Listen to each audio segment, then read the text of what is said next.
বন্ধু, একটা কথা মনে রাখবেন, আপনার স্ত্রী শুধু আপনার কাছে এসেছে পোশাকের জন্য নয়, খাবারের জন্য নয়, টাকা পয়সার জন্য নয়। স্বামীর কাছে যেই খোরাক স্ত্রীর জন্য আছে, এবং স্ত্রীর জন্য স্বামীর কাছে যেই খোরাক, স্বামীর জন্য স্ত্রীর কাছে যেই খোরাক আছে, পৃথিবীর কোথাও সেই খোরাক নাই। এটা স্বামী স্ত্রীর জন্য অবর্ণনীয় এক নিয়ামত। স্বামী স্ত্রীর মধ্যে যেই প্রেমের আবেগ ঘন মুহূর্ত তৈরি হয় রে 14 গ্রামের যুবক, আমার দাদা ভাই যারা বুড়ো হয়ে গেছো, এখনো দাদু দুনিয়ার বুকে বেঁচে আছে, এখনো যদি দাদু যদি এক কিলি পান তোমাকে মজা করে বানায়া দেয়, পান চিবাইতে চিবাইতে তোমার ঠোঁটগুলো লাল হয়ে গেল, জিহ্বাটা লাল হয়ে গেল, আর দুজনের মধ্যে আবেগ ঘন মুহূর্ত তৈরি হলো। আমার নবী বলেছে, স্বামী স্ত্রী এই রোমান্টিক সময়টাতে যদি একটা ঘন্টা যদি কাটাইতে পারে রে, তাহলে 1 বছরের নফল ইবাদতের সওয়াব দিয়ে দিবে। এর যুবক, বউকে কষ্ট দিও না। স্বামী স্ত্রী যদি কিয়ামতের দিন কমপ্লেইন করে, তুমি যত বড় মোল্লা সাহেব হাজী সাহেব হন, নসিবই জুটবে না। আমি আমার মা আমার বোনদেরকে বলতে চাই, কখনো স্বামীর কলিজায় আঘাত দিও না, কারণ স্বামীর কলিজায় আঘাত দিলে তোমার জীবনে জান্নাত জুটবে না।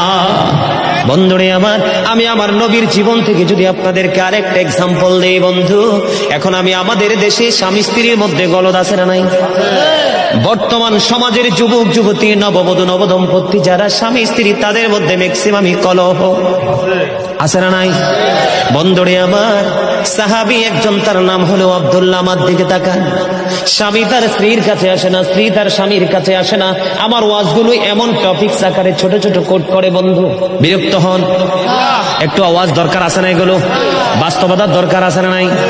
বন্ধুরে আবার, আমি আপনাদেরকে রাসূলের আদর্শ নিয়ে আজকে আলোচনা করব। চিন্তা করে এসেছে রাসূল কিভাবে আমাদেরকে দিন সম্পর্কে অ্যাক্টিভ করেছেন। বন্ধু, বিয়ে হলো সাহাবী একজনের, 3 দিন হয়ে গেল, 3 দিন 3 রাত্র পার হয়ে গেল, সে তার স্ত্রীর সাথে বন্ধু দেখা করতে এখনো আসে না।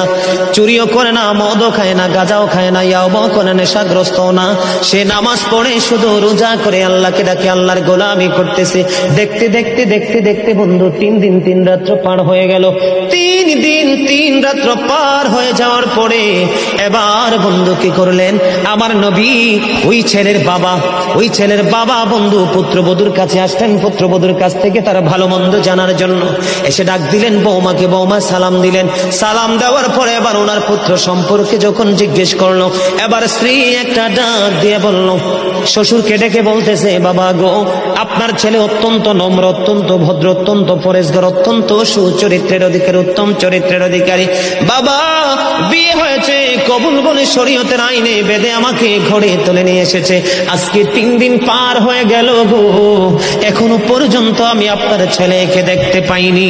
জোরে জোরে আল্লাহু আকবার। কয়দিন পার হয়ে গেল? 3 দিন পার হয়ে গেল। বাংলা বই থেকে বন্ধু কালেক্ট করা এগুলো হাদিস শরীফ, এগুলো এই শিক্ষাগুলো আমাদের যদি গ্রহণ করতে পারি, তাহলে এই দুনিয়ায় হব আমরা ধন্য, এবং পরকালে আমরা হব 100% পুরস্কার প্রাপ্ত। ঠিক কিনা বলেন? এবার বন্ধু 3 দিন হয়ে গেল, বন্ধু আসতে পারে না, এখনো পর্যন্ত ছেলেটা তার স্ত্রীর কাছে আসলো না। এবার বাবা পৃথিবীর কাউকে বন্ধু বললেন না, দৌড়ে চলে গেলেন প্রাণের নবীর কাছে, যাইয়া নবীকে সালাম দিলেন, ইয়া রাসূলুল্লাহ, ইয়া হাবিবাল্লাহ, নবী গো, ও প্রাণের নবী, আমার ছেলেটাকে 3 দিন হলো আমার সন্তানকে বিয়ে করিয়েছি, আজকে 3 দিন